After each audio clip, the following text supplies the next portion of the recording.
Hello students, welcome back to my YouTube channel Jaideep Sir's Maths Mania.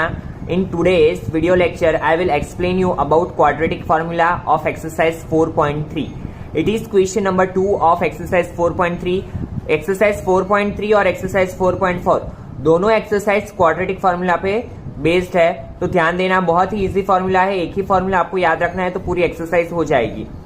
Now see, you know that standard form of quadratic equation is ax square plus bx plus c is equal to 0. तो quadratic formula क्या है? Quadratic formula is d is equal to B square minus 4ac. B square क्या होता है हमारा? x का coefficient b का square minus 4 a x square का कोएफिशिएंट और c is a constant term. और ये d को हम क्या बोलते हैं? तो d को हम बोलते हैं डिस्क्रिमिनेंट. ठीक है. Now see there are 3 cases. अगर हमने d की वैल्यू यहाँ पे बी स्क्वायर और 4ac की वैल्यू पुटअप करने के बाद हमें जो d की वैल्यू मिलेगी, if d greater than 0 then 2 real and distinct roots exist. तो हमें कितने? 2 और दोनों कैसे अलग अलग रूट्स मिलेंगे. ठीक है. ये फॉर्मूला हम किसके लिए यूज करते हैं? रूट्स फाइंड करने के लिए. इसके पहले हमने परफेक्ट स्क्वायर मेथड देखा रूट्स फाइंड करने के लिए, उसके पहले हमने फैक्टराइजेशन मेथड देखा, और ये तीसरा मेथड है जो है क्वाड्रेटिक फॉर्मूला. ठीक है. तो अगर d ग्रेटर देन 0 है, 0 से बड़ा है, d की वैल्यू 0 से बड़ी मिलती है, तो हमें कितने? 2 और दोनों कैसे अलग अलग रूट्स मिलेंगे. If d is equal to 0 then 2 roots are equal and real. तो d की वैल्यू अगर 0 है तो हमें दोनों रूट्स कैसे मिलेंगे? Equal and real. दोनों रूट्स क्या होंगे? इक्वल. कब? जब d इज इक्वल टू 0 मिलेगा तब. And if d less than 0, d की वैल्यू अगर हमें 0 से कम मिलती है तो क्या होगा? हमें कोई भी रूट्स मिलेगा नहीं. If alpha and beta are the roots of equation then. Now see, अगर d ग्रेटर देन 0 या d इज इक्वल टू 0 है तो हमें रूट्स मिलेंगे, बट वो रूट्स कैसे फाइंड करेंगे?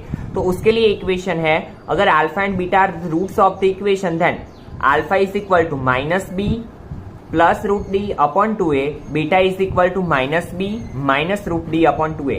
पूरा दोनों इक्वेशन सेम है, जस्ट डिफरेंस क्या है? प्लस और माइनस का. हम इसे ऐसे भी लिख सकते हैं, माइनस बी प्लस और minus root d upon 2a.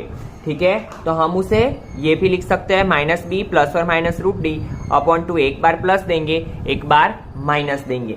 जैसे ही इसके क्वेश्चन करेंगे तो आपको और अच्छे से समझ में आएगा, तो ध्यान दीजिएगा क्वेश्चंस में. Now see first question, question number 2 of exercise 4.3. Now see, यहाँ पे क्या है? हम पहले यहाँ पे a, b और c की वैल्यूज लिख लेंगे. तो a इज इक्वल टू क्या है? 2, b इज इक्वल टू क्या है? -7 और c इज इक्वल टू क्या है? 3. पहला काम क्या है हमारा? d फाइंड करने का. d is equal to B square minus 4ac.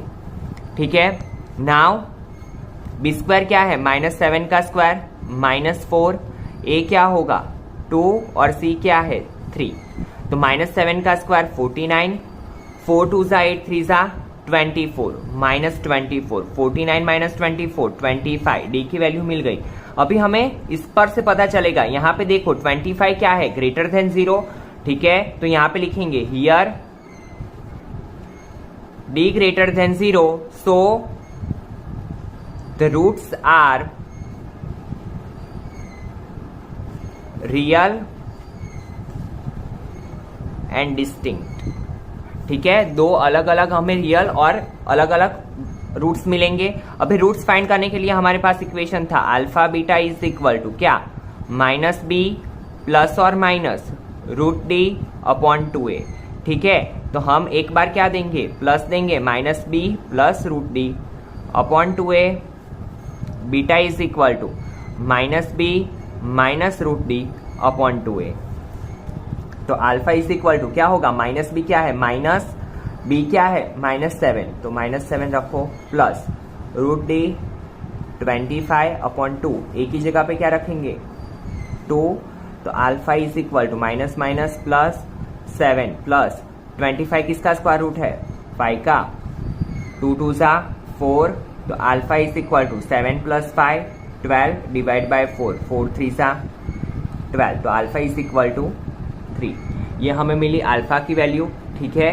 Now beta find करना है, तो बीटा के लिए क्या होगा, बीटा के लिए सेम वैल्यू -7, जस्ट डिफरेंस क्या है सिर्फ यहाँ पे -√25/2, एक ही जगह पे क्या रखेंगे 2, माइनस माइनस प्लस 7 माइनस 25 का स्क्वायर रूट 5, 2 2 सा 4, 7 - 5 2/4, 2 2 सा 4, ऊपर कुछ भी नहीं है तो 1, नीचे क्या होगा 2।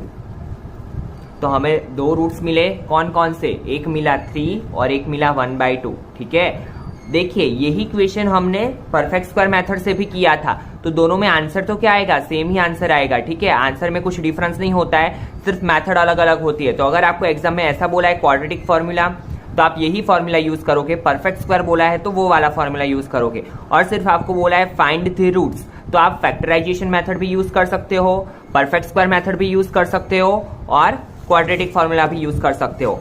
नाउ सी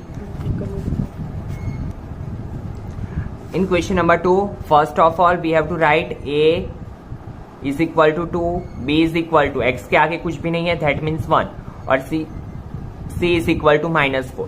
उसके बाद क्या काम होता है हमारा, d फाइंड करने का। d is equal to equation क्या है, b square minus 4ac।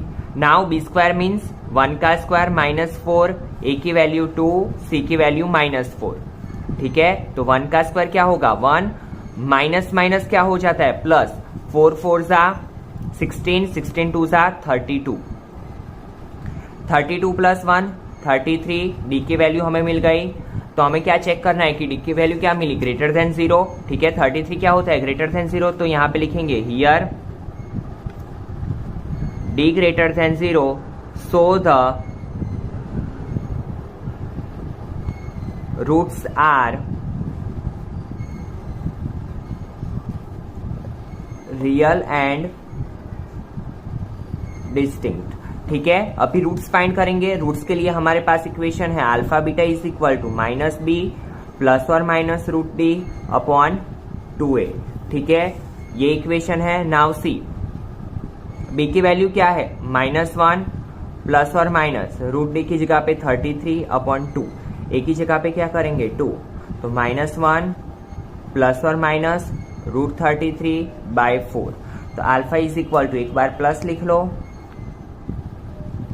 /4, beta is equal to -1 minus √33/4। It is our answer. These are the two roots. ठीक है, एक बार क्या मिला प्लस मिला, एक बार क्या मिला माइनस मिला। Now see question number 3। Now see question number 3 क्या होगा, सबसे पहले क्या लिखना है, a की वैल्यू 4, b की वैल्यू 4√3 और c की वैल्यू 3। ठीक है, अभी क्या काम है हमारा, d फाइंड करने का। d का इक्वेशन क्या है, d is equal to b square minus 4ac। b की वैल्यू क्या है 4√3, 4√3 का स्क्वायर -4, a की जगह पे 4, c की जगह पे 3।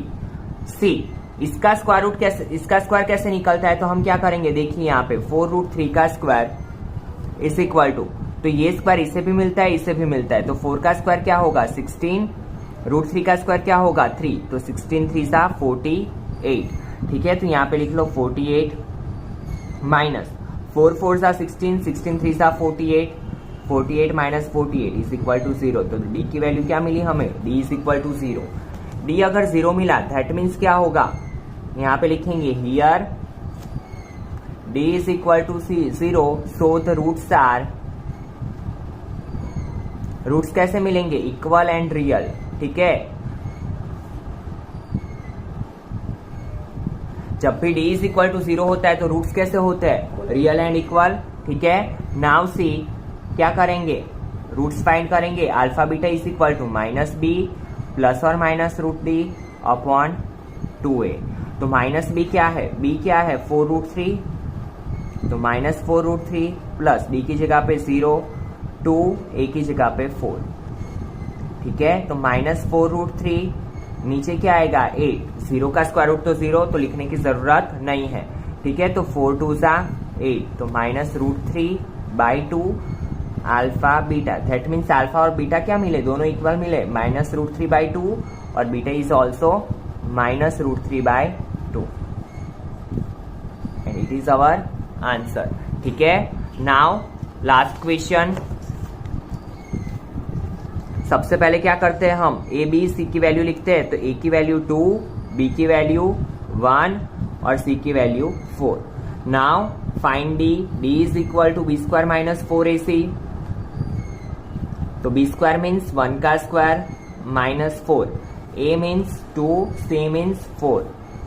तो 1 का स्क्वायर 1 माइनस 4 4 सा 16, 16 2 सा 32। That means plus minus minus sign is of bigger digit. तो डी की वैल्यू क्या मिली हमें, -31। दैट मीन्स माइनस में वैल्यू मिली, means here d less than 0, so the roots doesn't